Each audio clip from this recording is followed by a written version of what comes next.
The next major lawsuit from the Covington high school kids has dropped.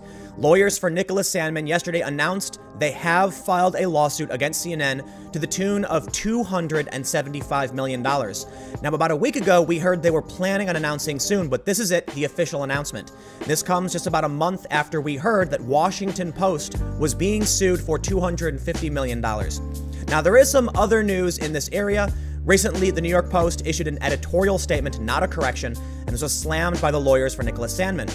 But I also want to address the issue of why the fake news persists, why it's happening, and some of the ramifications. I have talked about this before, but today, let's start by talking about exactly what's happening with this lawsuit against CNN.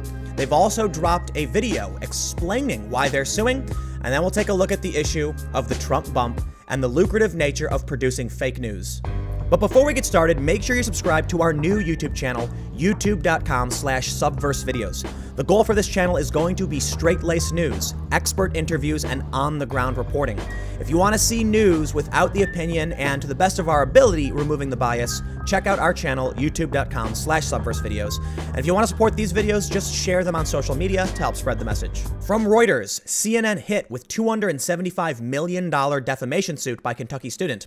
A Kentucky teenager sued CNN on Tuesday for defamation, saying the cable network falsely conveyed to its viewers that he was the face of an unruly hate mob confronting a Native American activist at the Lincoln Memorial in Washington in January. The lawsuit, filed on behalf of Covington Catholic High School student Nicholas Sandmann in federal court in Kentucky, seeks $275 million in compensatory and punitive damages over the videotaped incident in the nation's capital. The complaint said that CNN aired 4 defamatory broadcasts and 9 online articles falsely accusing Sandmann, 16, and his classmates of engaging in racist conduct. The CNN accusations are totally and unequivocally false, and CNN would have known them to be untrue had it undertaken any reasonable efforts to verify their accuracy before publication, the complaint said.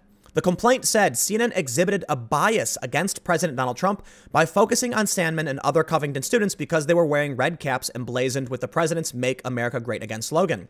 Trump has a contentious relationship with CNN, frequently calling it fake news.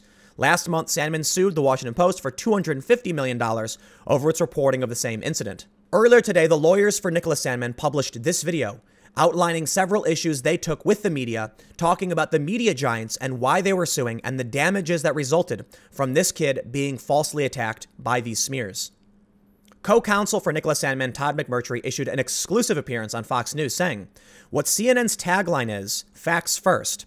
And what we believe their reporting was in this circumstance was lies first, cover up second, and facts not yet determined by that organization," McMurtry said. The attorney said that what the news network reported was without any reasonable investigation. They took something straight off Twitter that had been in essence manipulated so that it told one story and they reported it as truth. McMurtry said they're also looking very closely at reporting on the story from NBC, the Associated Press, HBO for the conduct of Bill Maher, as well as individual people like Kathy Griffin, who sent out these horrible tweets that are called doxing. This is the second official lawsuit filed by the lawyers of Nicholas Sandmann, but there is some context pertaining to the Washington Post lawsuit that I think we should go over. This story from March 2nd. The Washington Post issues editor's note over early Covington coverage. The editor's note isn't a correction or an apology. It's simply stating that they were reporting what everyone else was reporting, and they have subsequently corrected the story. According to The Hill, the Washington Post issued an editor's note Friday over its early coverage of a viral exchange between a student from Covington Catholic High School and a Native American veteran. The paper said subsequent evidence, including reporting, unsurfaced video, and a student's statement clarifies the interaction and either contradicts or fails to confirm the Post's initial stories. In response to the editor's note, we saw this story from Fox News. Covington High students' legal team slams Washington Post editor's note, says paper doubled down on its lies. The high-powered attorneys representing Covington Catholic High School student Nicholas Sandmann penned a scathing response to the Washington Post's recent editor's note, calling the paper's attempt to whitewash the encounter between the Kentucky student and a Native American activist too little and too late. Late on Friday, the Post published an editor's note admitting that subsequent information either contradicted or failed to confirm accounts relayed in its initial article. The editor's note was not satisfactory to Sandmann's legal team, saying, "The Washington Post rushed to claim leadership of a mainstream and social media mob of bullies who falsely attacked, vilified, and threatened Nicholas Sandmann, an innocent 16-year-old boy. A statement posted on the law firm's website said, "The Friday night efforts by the Post to whitewash its wrongdoing were untimely, grossly insufficient, and did little more than perpetuate the lies it published. Lies that will haunt and adversely impact Nicholas for the rest of his life." The statement continued. The Post ignored its own culpability and wrongdoing. Post General Counsel Jay Kennedy's letter stated that the Post provided accurate coverage. It did not, and its belated public relations effort changed nothing and fooled no one. The Post made no effort to retract and correct the lies it published. There's a lot going on here. Part of the suit hangs on whether or not the courts will determine that Nicholas Sandmann is a limited public figure or a private figure.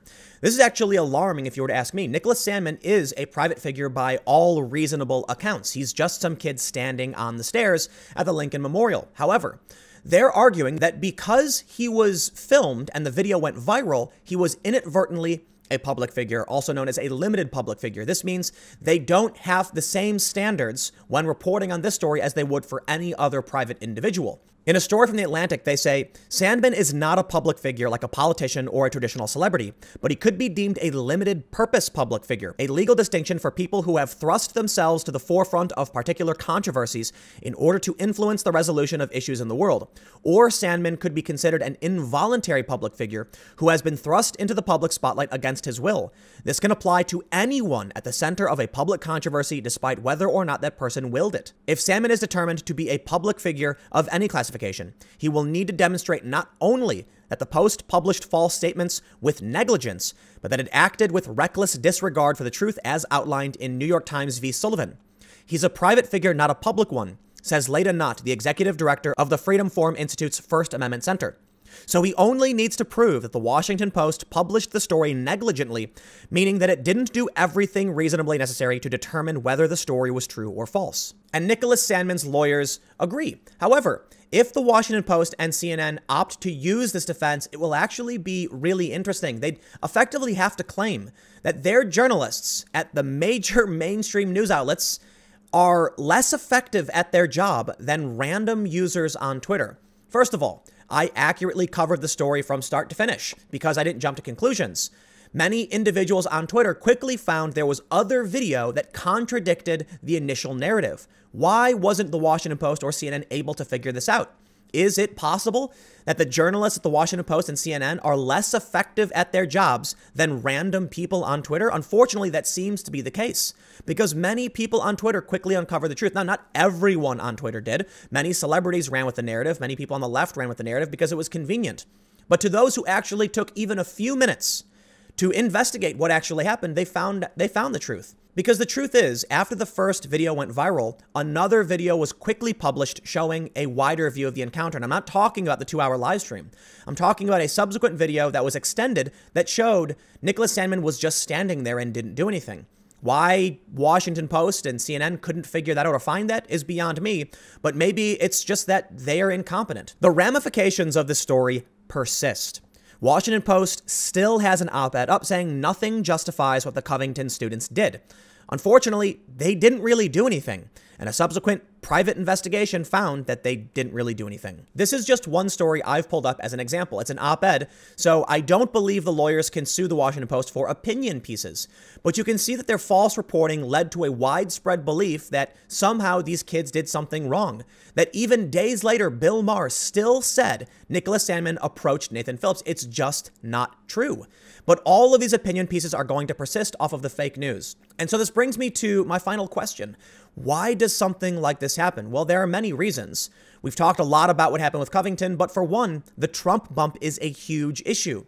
These news organizations know that negative stories about conservatives and Donald Trump generate tons of traffic. Here we had a shocking story of a kid wearing a MAGA hat being offensive, but that's just not true. However, news organizations couldn't resist. The story was too juicy, at least in my opinion. So instead of fact-checking, they rushed to publish without knowing what actually happened. Because there's a reason for it. These news organizations know that even if they publish fake news, they keep the money from these stories. When all of these news outlets, including the New York Times, BuzzFeed, the Washington Post, CNN, published this fake news, they got ad revenue. They saw a bump in their traffic.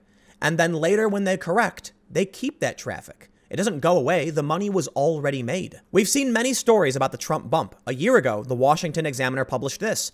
Trump bump boosts news industry. New York Times adds 500,000. Wall Street Journal 200,000. The story says a new global media poll said that just 38% of Americans trust the mainstream media, near the lowest level in the world.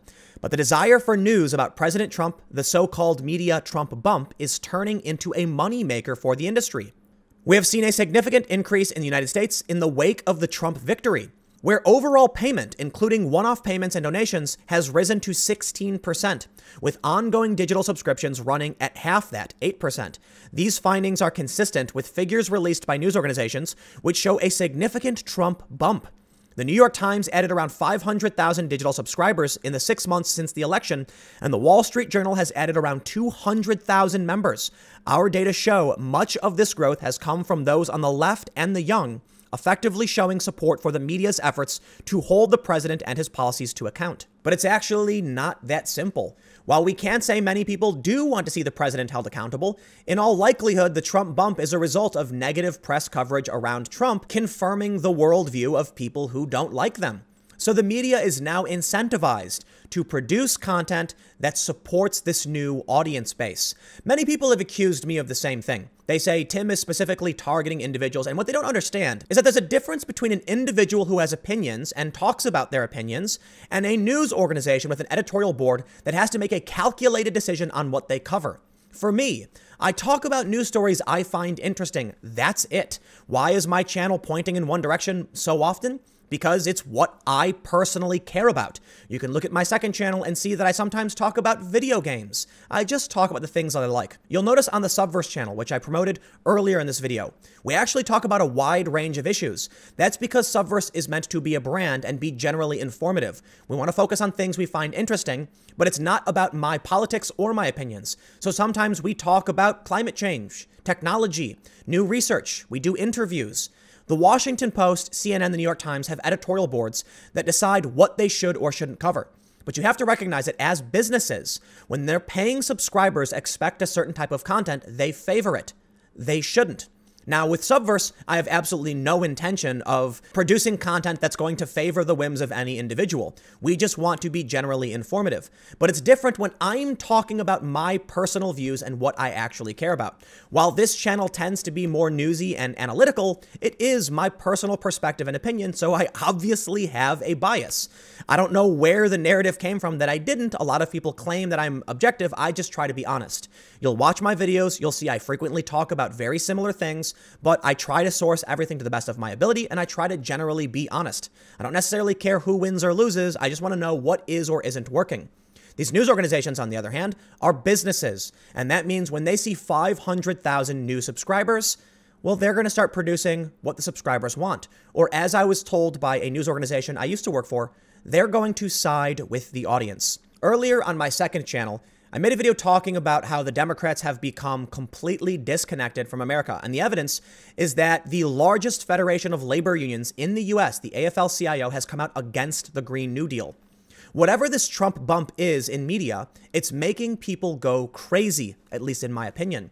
Mainstream Democrats supporting a bill that is opposed by labor unions, that is seemingly opposed by most Americans, yet they keep pushing polls claiming that's not true. They claim that they're the new face of the Democratic Party, but the working class in this country, regular Americans, do not agree with it. This is the result of driving towards the Trump bump. The media companies know they make money off of this anti-Trump narrative. They think that most Americans like what these far left progressives are pushing, so they chase after it. I think this is a result of the mechanics of social media, that outrage and anger drives traffic. So those who are the most insane, pushing the most aggressive hot takes, will get more shares and more retweets. We then see many top Democrats line up to support the Green New Deal that even labor unions oppose. They are absolutely disconnected with the average American because the media is chasing after the bump. There were recently layoffs announced at New York Mag, around 32.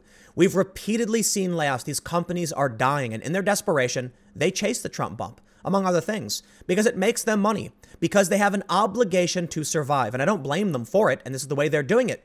But it's causing problems, it's causing rifts, and it's leading people on the left and Democrats to believe absolutely ridiculous things. Covington is just one more example of the insanity bred by the Trump bump. People desperately trying to chase that narrative to get those clicks, to hop on board with the mob because it gets them traffic and they want to be involved. They make money, otherwise they die. Hopefully, the fake news dies when these companies can't make money from it anymore, but so long as they can, these kinds of deranged stories will continue. Democrats and the left will continually be fractured by this narrative because it's fake news. But let me know what you think in the comments below. We'll keep the conversation going. You can follow me on Minds at Timcast. Stay tuned. New videos every day on this channel at 4 p.m. Eastern, and I'll have more videos on my second channel, youtube.com/TimcastNews, starting at 6 p.m. Eastern. Thanks for hanging out. Don't forget, check out youtube.com/Subverse videos for new videos that we're trying to be, straight information. Less of my opinion, less of my personal views, just general information that we find interesting. I'm also working on the Mysteries podcast. We've got a couple episodes recorded, which should be coming soon. And I'll leave it there. Thanks for hanging out. I will see you all next time.